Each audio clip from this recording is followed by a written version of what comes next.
प्रवीण चव्हाण आहे. आज मी तुम्हाला आनंदीबाई जोशी यांची वेशभूषा घेतली आहे व मी तुम्हाला त्यांच्या जीवनावर 2 शब्द बोलणार आहे. ते तुम्ही शांतचित्ताने ऐकाल अशी मी अपेक्षा करते व माझ्या भाषणाला सुरुवात करते. आनंदीबाई जोशी यांचा जन्म 31 मार्च 1865 रोजी त्यांच्या आजोळी झाला. आनंदीबाई जोशी यांचे नाव लहानपणीचे नाव यमुना असे होते. आनंदीबाई जोशी जेव्हा 9 वर्षाच्या झाल्या तेव्हा त्यांच्याहून मोठे असणाऱ्या 20 वर्षांच्या गोपाळरावांसोबत त्यांचा विवाह झाला.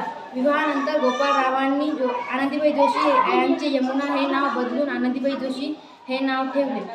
आनंदीबाई जोशी जेव्हा 14व्या वर्षाच्या झाल्या तेव्हा त्यांनी एका मुलाला जन्म दिला, पण वैद्यकीय उपचार न मिळाल्यामुळे मूल फक्त 10 दिवस जगले.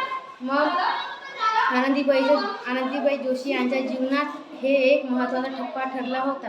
त्यांनी विचार केले की ते आता डॉक्टर होईल. मग गोपाळरावांनी त्यांचा ॲडमिशन मिशनरी कॉलेजमध्ये केले. मग आनंदीबाई जोशीने संस्कृत वाचन, इंग्लिश बोलणे हे सर्व शिकून त्यांनी शाळेमध्ये प्रवेश मिळाल्यानंतर ते डॉक्टर होऊन आल्या. तेव्हा ते 1 वर्षानंतर भारतामध्ये आल्या. त्यांनी 1 वर्ष सेवा दिली लोकांना. त्यानंतर त्यांची पण मृत्यू झाली.